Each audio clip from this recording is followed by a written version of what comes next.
स्वामी समर्थांचा प्रकट दिन। या निमित्ताने अक्कलकोट येथे भाविकांनी पहाटेपासूनच दर्शनासाठी गर्दी केली होती। जवळपास 2 ते 3 किलोमीटरच्या रांगा लागल्याचं यावेळी पाहायला मिळालं।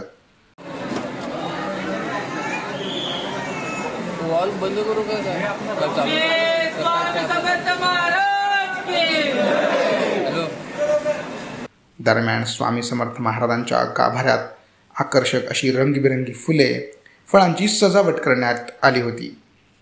दरम्यान दिवसभरात पादुका, अभिषेक, पाळणा, पुष्पवृष्टी, भजन, आरती, महाप्रसाद अशा विविध कार्यक्रमांची रेलचेल होती।